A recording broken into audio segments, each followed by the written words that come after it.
and we will officially start this meeting, and it's so good to have everyone. All right. You just met them, but our work group co-chairs, we are led by Dr. Rich Christiana, Dr. Jeanette Gustat, and Dr. Sandy Slater. And our meeting agenda, so today we're doing our little introduction, then we will have a presentation by Dr. Alessandro Rigolon. We'll follow that up by a Q&A. We'll talk about the next presentation, any upcoming meetings, and then there will be an open mic at the end. So with that, I will introduce Dr. Alessandro Rigolon, who is an associate professor in the Department of City and Metropolitan Planning at the University of Utah. His research explores the intersections of urban planning, green space, environmental justice, and health equity. His current work includes three main areas: policy determinants of inequitable green space provision, drivers and resistance to gentrification fostered by new green spaces, aka green gentrification, and the public health impacts of urban green space on low-income communities of color.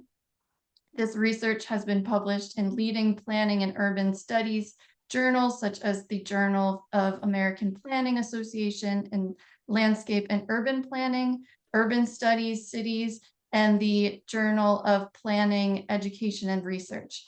Funding for his research has come from the Robert Wood Johnson Foundation, the USDA Forest Service, the Center for Climate Smart Transportation, and other agencies. Dr. Rigolon has earned degrees from the University of Bologna, apologies for my pronunciation, and the University of Colorado, Denver. So with that, I will pass it off, and Dr. Rigolon, you can take it away. Thank you, Emily, and thank you for having me. I'm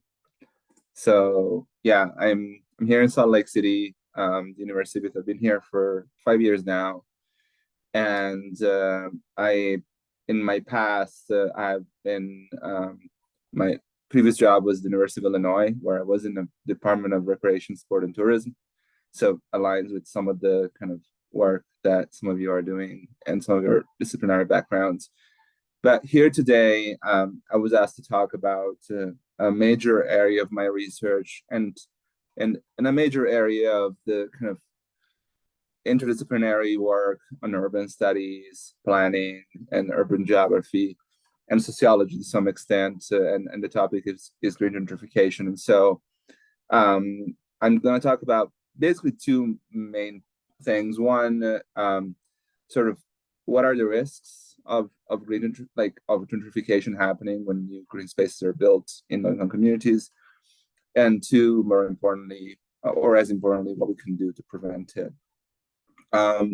So the definition of gentrification that is fostered by parks is kind of Emily shared it as part of one of the three areas of work, so I don't want to spend too much time on this, but research shows that when cities, nonprofits, or other agencies build parks, plant trees, build community gardens in low-income communities, those new green spaces kind of help raise property values, make a neighborhood more desirable, and over time attract wealthier, college-educated, often white people to low-income, previously disinvested communities. And so this influx of new residents is what we define as green gentrification, as greening is one of the shocks that kind of, helps bring new people into a neighborhood. This can result in rent increases, housing price increases, and oftentimes the displacement of the low-income folks that these projects were meant to serve and to kind of help. Oftentimes, there's a health equity lens to this. We want to build new parks in low-income communities of color, but oftentimes, this can backfire. So one of the projects that shown here is the Highline in New York, which is basically one of the first ones that has brought this to attention of the US and then worldwide. Another project that has brought to this topic to the attention of people is the 606 or Bloomingdale Trail in Chicago. This is another rail to trail conversion where previously a unused rail line is turned into a trail. It is on Chicago's northwest side, predominantly Latino communities that since before and after the trail were built, gentrified significantly with the displacement of more than 20,000 Latino residents from, for example, the Logan Square community.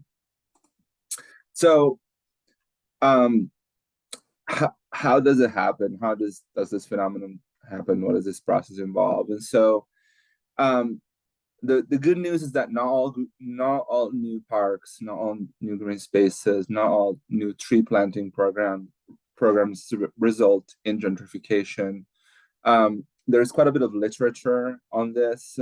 This I'm mostly going to kind of borrow from quantitative studies, and I'm going to try to summarize them. But basically, I've done some of this work, and this is a paper that kind of Emily initially reached out about, and this is a paper on kind of published in the Journal of Urban Studies. And we basically looked at 10 cities in the US and multiple parks of different sizes, different types built over time.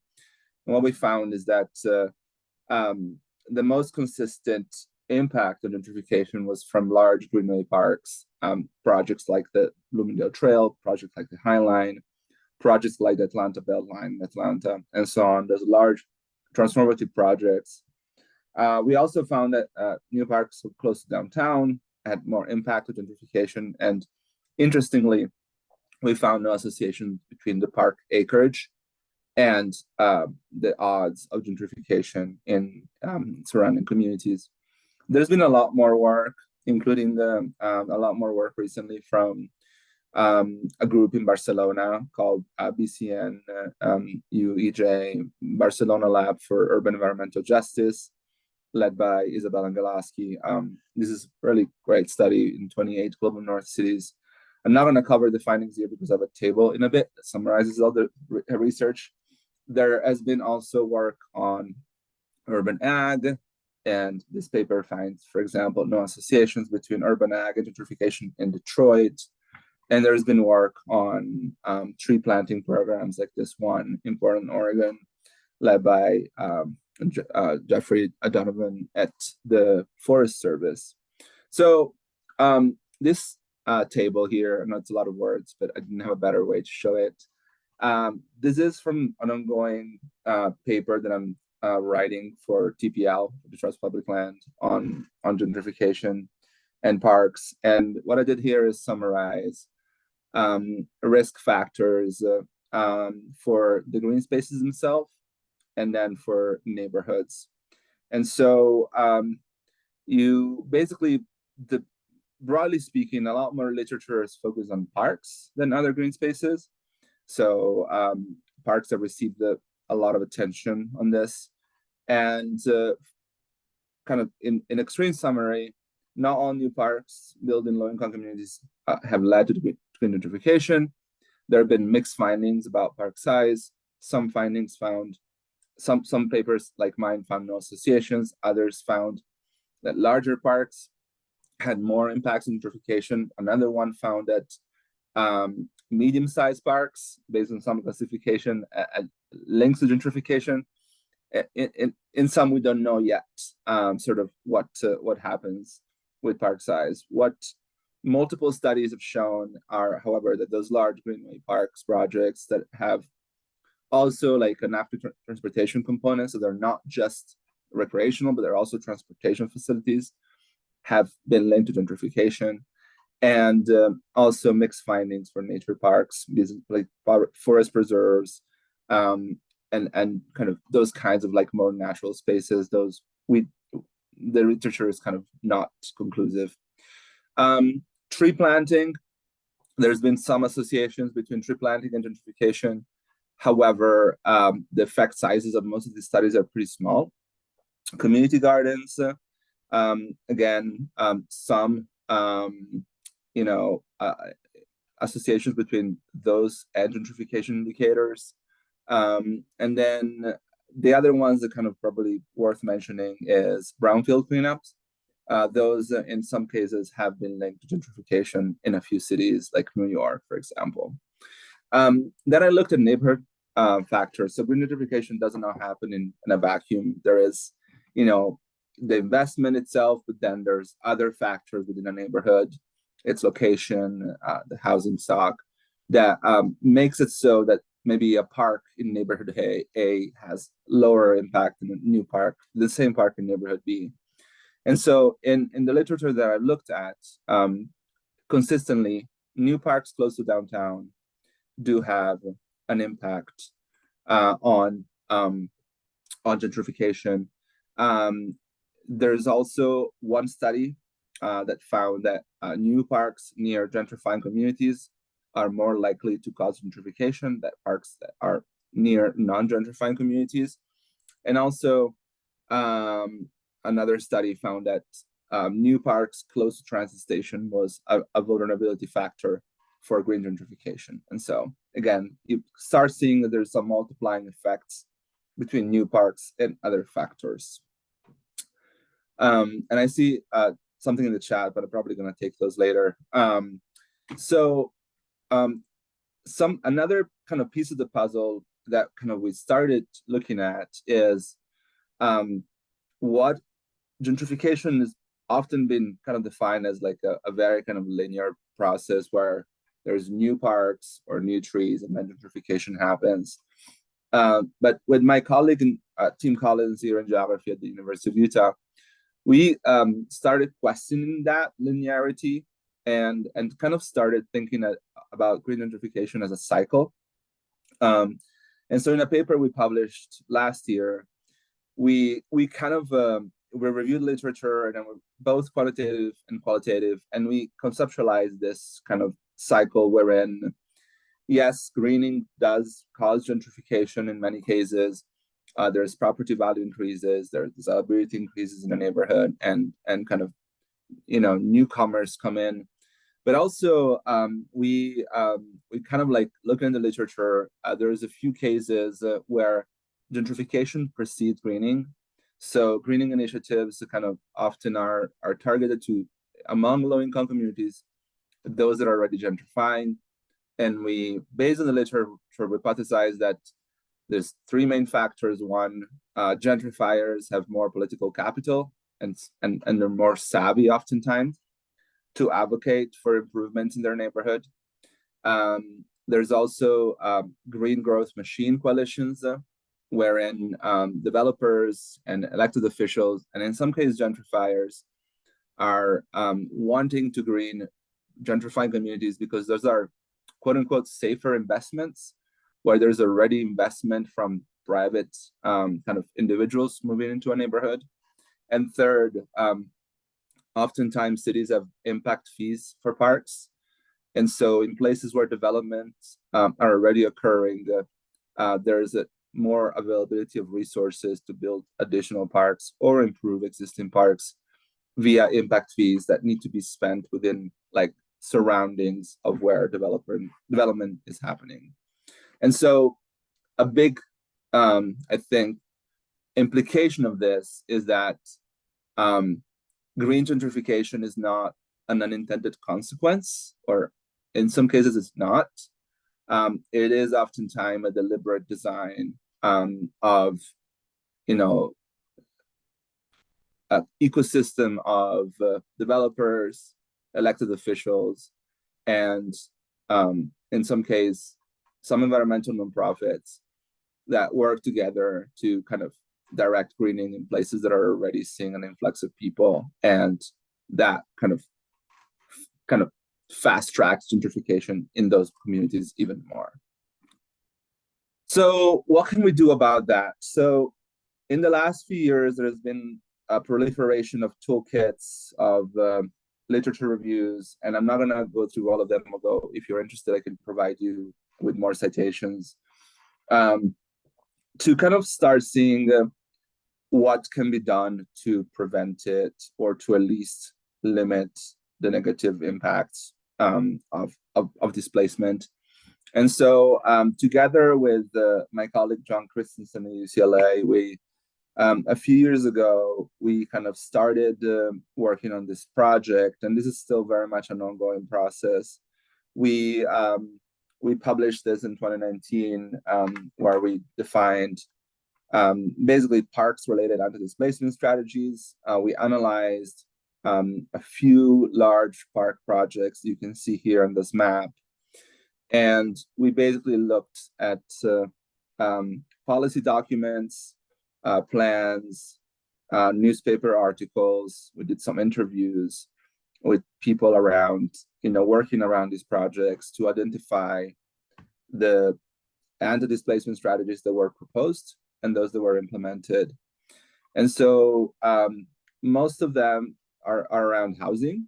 So preservation of affordable housing, creation of affordable housing, or protection of renters, basically via things like vouchers or eviction ordinance reforms.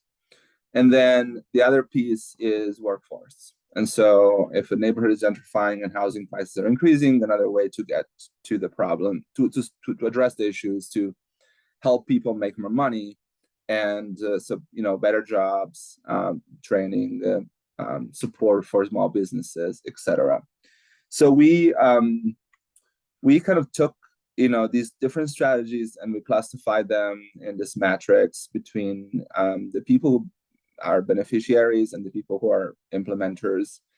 And so there's a lot that can be done, for example, by cities and counties.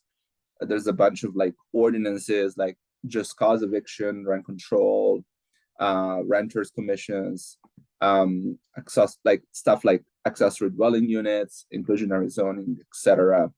And then other ones by nonprofits, stuff like renters workshops, kind of empowering renters and helping people become homeowners.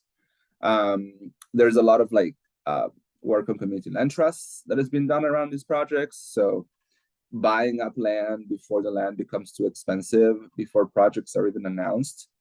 And so there's a lot of those. And then one that I really want to emphasize is the public funding, public park agencies that fund, park construction, things like in California, for example, with large environmental bonds. And there has been a trend toward kind of either requiring or incentivizing the cities that apply for this funding to lay out a plan about what they'll do about displacement if the projects they're applying for funding are located in low-income communities that are at risk of displacement. So some takeaways from this taxonomy. What cities and counties do are mostly regulations. So these are ordinances, things like inclusionary zoning. Some of these strategies are intended to generate money. So for example, tax increment financing is often used to generate money to build the parks, but it can also be used to generate money to build affordable housing that go with the parks. Most of these strategies focus on housing, some on jobs too, but housing is the main focus. Most of these strategies are focusing on subsidizing housing, and few of them just on increasing supply. We can talk about whether market rate housing is a good thing for displacement or not, but that's beyond this topic. A lot of this focuses on renters. It's easier, cheaper to build housing for renters than to help people get into homeownership. And then the public has still the stronger hand here. All the strategies that nonprofits implemented can also be done by cities and counties. There's some recommendations here to kind of, as near the end, and I want to have more of a conversation with you all. So starting early is a key feature of the places that have had some success. So basically, as you start thinking about a park or a tree planting program, there need to be parallel and integrated conversations about housing and workforce. Community engagement is key.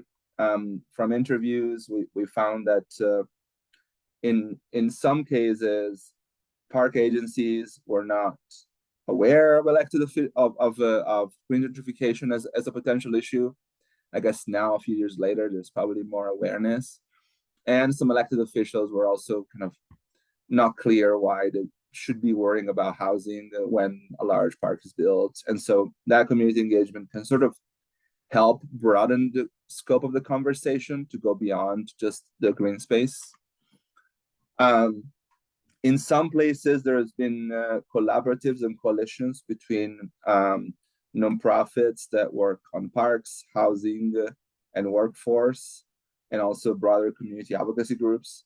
These generally have been good to kind of, build on complementary strengths. So, for example, in Los Angeles, there is a collective called La Rosa, Los Angeles Regional Open Space and Affordable Housing Collective, that they're doing policy advocacy, but they're also kind of aiming to build joint developments of parks and affordable housing all in one cluster, using multiple approaches. So not just housing, but focusing on jobs, focusing on kind of education as well. So that, kind of seeing these projects as a holistic community development kind of projects that focus on equity. And then, the things that I was kind of, trying to emphasize earlier is the focus on large funding measures that provide money to build parks, to plant trees. Those can and should either incentivize or require applicants for that money to think about displacement and do something about it. And finally, it's kind of early in a way to know what, as evaluating policies sometimes, and especially gentrification, is a very long process. So it takes maybe 5 to 10 years, even after a policy has been implemented, to kind of really see whether it worked or not. But it's important to kind of keep track of what's happening and kind of create community, learning communities where these things are shared. To conclude, just a few examples of places that are, I think, doing this pretty well. One is on the East Coast, the 11th Street Bridge Park in Washington, D.C. This is led by a nonprofit called Building Bridges Across the River. This project has been in the works for many, many years, I think since at least 2016. And I believe the park has not been built yet, but there's been a lot of community engagement work. There's been a lot of kind of preparatory work around kind of community land trust. I think now they own, I don't want to give you a wrong number, but at least more than 20 affordable housing units around the project. They've done some kind of renter empowerment workshops. They've done some sort of homeowner assistance. They've done kind of small business kind of assistance. And interestingly, they're also kind of creating college funds for kids in the neighborhood to kind of think longer term about kind of prosperity and, a neighborhood that can thrive. One of the examples of funding measures that incentivizes anti-displacement strategies is Measure A in LA County. This is a funding measure for parks that passed in 2016. And so in the LA County has 88 cities that can apply for these funds. And as part of their application, when they apply, one piece of the application is to talk about if the project is in a low-income community, what are you going to do to prevent displacement? And some cities already have, for example, rent control in place. Other cities might have inclusionary zoning, but it's either kind of demonstrated you already have something there, or what would you do? And that is scored as part of the application. So cities that seem more serious about this get a higher scoring for that specific item. And then the very last one, and always and also in California, that I think kind of tries to require thinking about displacement is transformative climate communities.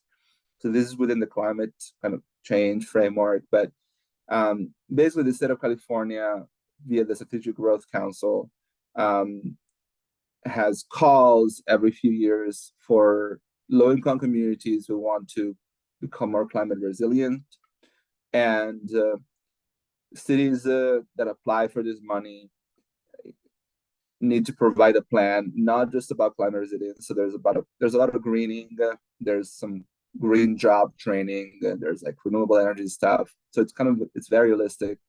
There's active travel, but they also need to provide a plan for displacement and use part of the budget given by the state to prevent displacement. And so there's cities that have done community land trusts. There's some kind of a lot of workforce development that kind of, training people in green jobs, like, EV, electric panels, kind of installation, heat pumps, all the kind of stuff that is, coming with,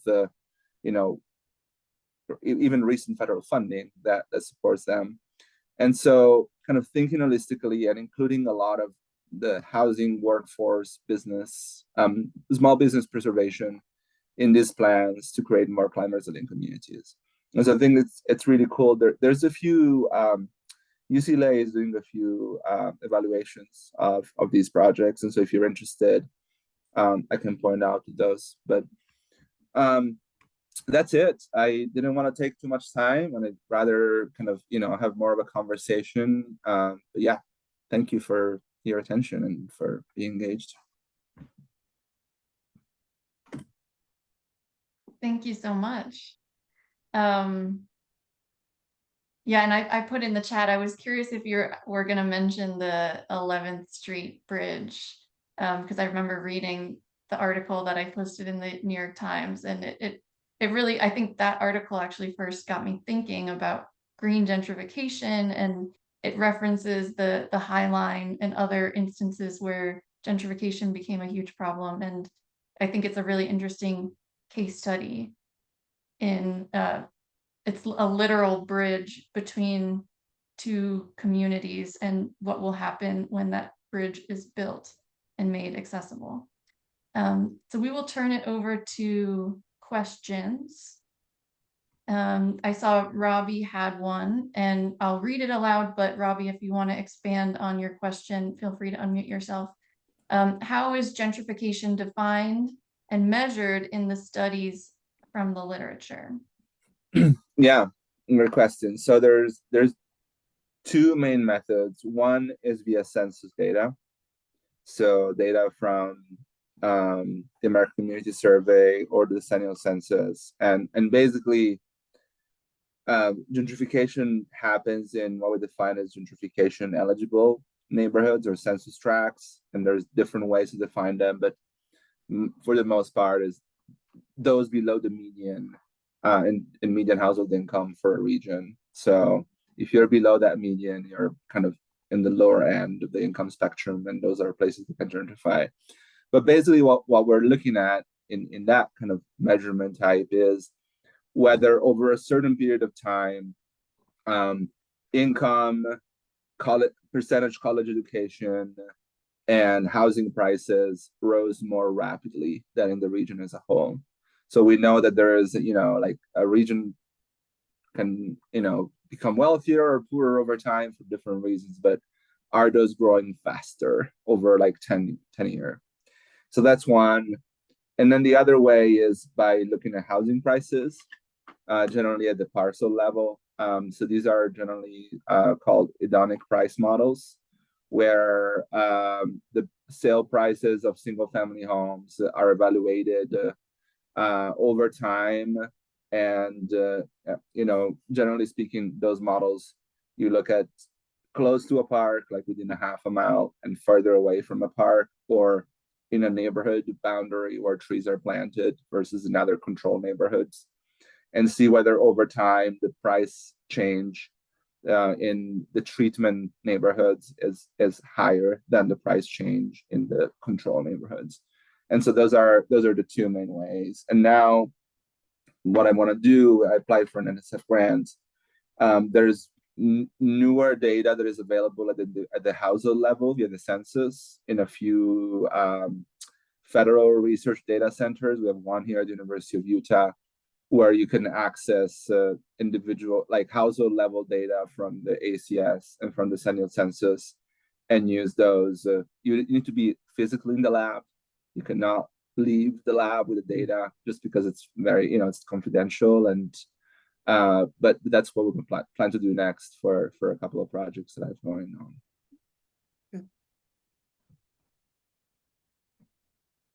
Great, And thank you.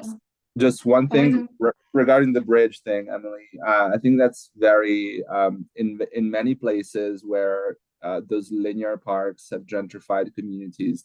There was a connection between an already wealthier or gentrifying neighborhood and a lower income community. It was the case in Atlanta, for example, with the Beltline. The Beltline connects white upper class neighborhoods to gentrifying neighborhoods to predominantly Black, very low income communities. And so there's that.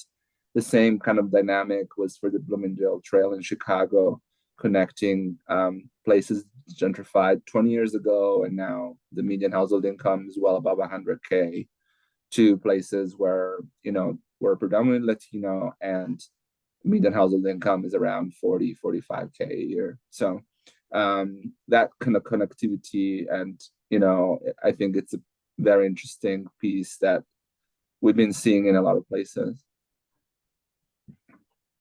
Absolutely.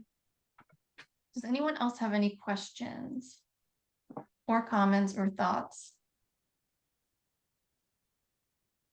Has there been any evaluation work done for the specific strategies to decentivize that gentrification, or does that seem to be dependent on the region? Yeah, so there has been a lot of work on anti-displacement strategies in general, and I can provide you a paper in a bit if I have time to go through my database. But there's a paper by Karen Chappell, who now is at University of Toronto, but she used to be at Berkeley, and colleagues that kind of looked at just, does rent control work? Does inclusionary zoning work? In broadly speaking, in the context of gentrifying neighborhoods. Whether the strategies that are attached to new parks work is still kind of up in the air. There are some ongoing evaluations, like the ones that I mentioned with the TCC program in California, Transformative Climate Communities, but there hasn't been like a specific evaluation, for example, about whether, all the stuff that has been done in DC around the Bridge Park has slowed down gentrification. Also, I mean, it's really hard to, in a specific neighborhood, it's really hard to understand whether those policies have worked, because the counterfactual is hard to model, right? Like would these neighborhoods gentrified anyway? How much more would have it? What is the kind of, I mean, DC is gentrifying as a whole. I guess, the strategy is to include control neighborhoods, but the control neighborhoods are never going to be just as, there's always some kind of uncontrolled factors in it. So. Right. Thank you. Mm-hmm. I don't know if I really have a question. It's more of a comment, or the start of a conversation. I mean, I was involved actually in an evaluation of the 606 trail where we basically, collected survey information from the users of the trails. And I mean, you like in the work that we do in of health promotion and public health in general, like creating spaces that can be used by many people in a community that are freely available is like, it's an incredible resource. So having something like the 606, we found that with our Latino users, um, you know, they had a very positive attitude and used the trail frequently. I mean, we did find some issues where they avoided going into predominantly white neighborhoods, so they were, you know, they restricted themselves in the use, and you know, the fact that they were crossing over neighborhood boundaries led to some safety concerns for them. But you know, but it's concerning when you want, like, you want your disinvested neighborhoods to, you know, to be beautified and to have great public resources. You know, so it's trying to figure out what is, like, what's the sweet spot that you need to find to be able to make sure that everyone that lives in those neighborhoods can stay there and benefit from, you know, from these renovations. I don't know if you have any insights, you know. I think. I mean, yeah, like, you know, some of the things that I showed, you know, some of those strategies, I think there is, you know, there's also like, have you heard the phrase just green enough? Have any of you heard about it?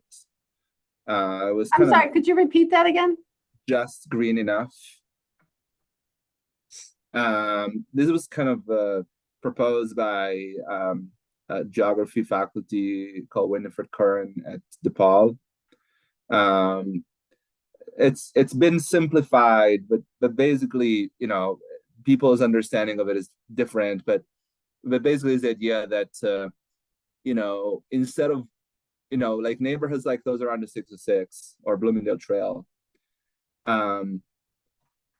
instead of building this kind of a superstar project with a lot of fanfare, with a lot of, like, you know, making it kind of trying to be a world-class amenity, you should build like a smaller scale, you know, things that are intended for the community rather than are intended for people to move in from outside. And there's been a lot of pushback around this concept, because the idea is that, well, don't these communities deserve just as good as the other, you know, neighborhoods of the city? Why they should just get just enough? And what is just enough? You know, we don't really know yet. You know, like, and again, there's so many kind of variables in the equation of whether a neighborhood gentrifies that we don't really know. And so I think, you know, some places have kind of started, like, I know, for example, of a study by Rebecca Walker at the U of I in Champaign-Urbana on Minneapolis, where they basically, the park board there kind of tried to adopt the just green enough approach for like a large project, and she found that basically that there was a lot of confusion about what that meant.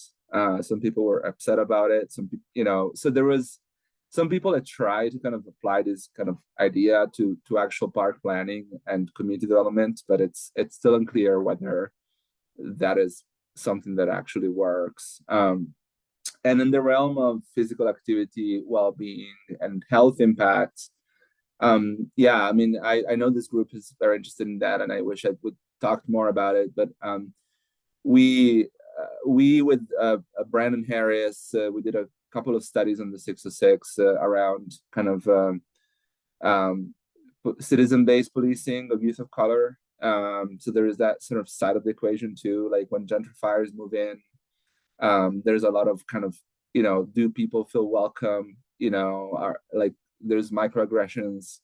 And there's a lot of research that the Angeloski group in Barcelona has been doing on sort of like green gentrification and health, the health implications. And so if you can get somebody from their team to talk, I think it'd be very fascinating for you all. One of the researchers, I don't know where she's there now, but she's worked with Isabel quite a bit. Her name is Margarita Triguero Mas, and I think she's based in Spain still. but yeah, there's a lot of work from that group, and it's really good work around this topic of kind of what are the health and well-being and sense of community implications of this phenomenon, and how those places are actually used or not used by long-time residents. That's a really good point, because I remember reading in one article that we use green space as a implementation to so that people can feel free to exercise and be physically active. But at least in one case, when the local residents were surveyed, they said they didn't even want to use the park, or it wasn't, they didn't feel safe, or it just wasn't of interest to them. So I feel like that community buy-in is really important when we're thinking about implementing, but it's also challenging, like, who is the community? Like, how do you do that? How do you deal with dissenting opinions? And it's much easier said than done. Yeah, and you know, here's the citation of the kind of original Just Green Enough paper, but I think there, you know, there's a lot of like questions of intentionality here are coming to the front, like when these places are designed and conceived as part of like broader neighborhood redevelopment, who are we designing them for, right? There's some research, you know, I've done a lot of work on the Bloomingdale Trail, and yes, there are some Latino residents who use it, but there's also like sense, you know, over time that this is no longer a place for them. Like, for example, there is no place to socialize. It's just a place to go through. I mean, there's like a few kind of small access parks, but they also, you know, the community asks for bathrooms on the Bloomingdale Trail because people go with kids. There's no bathrooms. There's all these kind of small things that kind of tell you that what is for you, what is not for you. And the effect of that is just it, for a lot of Latino families, feels like a high-speed bike trail where you need to be careful not being hit by a bike.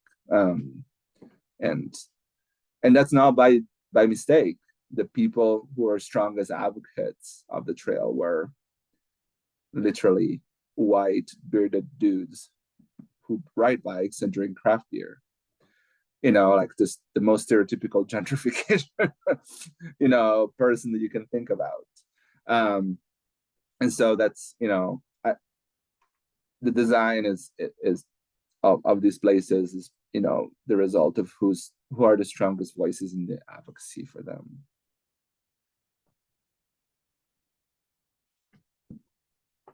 Thank you. Any other comments or questions? No, this is really great. Thank you for coming and presenting. I think we need to further explore some of these issues, and I think more of our subgroups from the PAPREN network would like to hear this.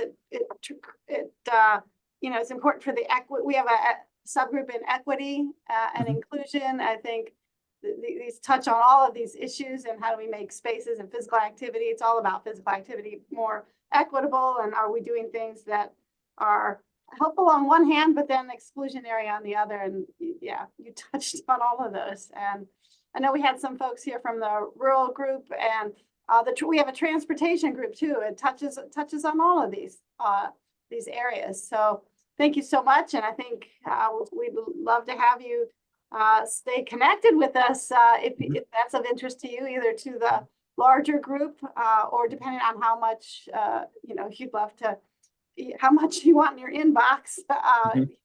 Emily, you can figure that out with him, and and you know what you want to be a part of. But thank you so much for coming. I think we really enjoyed. I really, speaking for myself, I really enjoyed hearing this and considering this. And by seeing the nodding heads, I think everyone else did too. So thank you so much. Well, it was my pleasure. And Yeah, let me know if you have any follow-up questions or need other resources. Be happy to share. Thank you so much. Yeah. You guys are doing the best part of your meeting. I don't want to intrude, so I'm probably just gonna leave. But again, thanks for having me. Thank you so Thank you, much. We appreciate Emily, it. for organizing this. All right, take care. Absolutely. Bye-bye. Bye. All right, that was wonderful. So just a few other items to connect on before we sign off for today.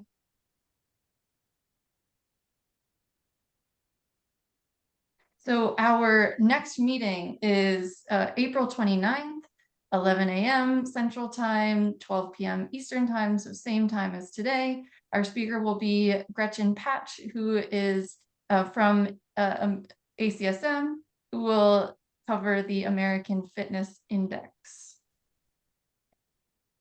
And then there's also a subgroup meeting, which is today, this afternoon at 3 p.m. Central Time, 4 p.m. Eastern Standard Time.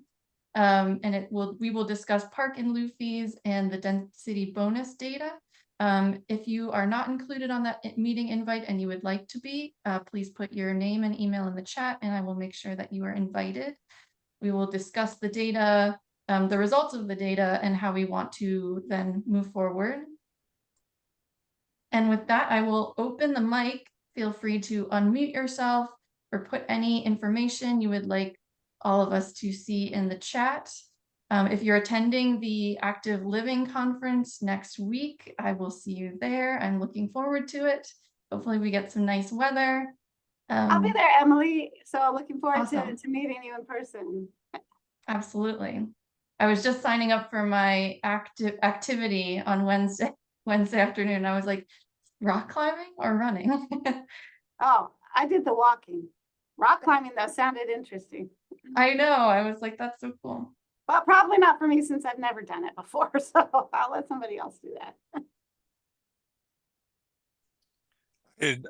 So I don't remember who was all on the call, or the month that it exactly happened, but last year we had Dr. Lois Brink from Colorado give a presentation, and she has just recently released that paper, and so I will be now posting that that meeting to YouTube, and then sharing the link to the paper to Emily so she can share that as well.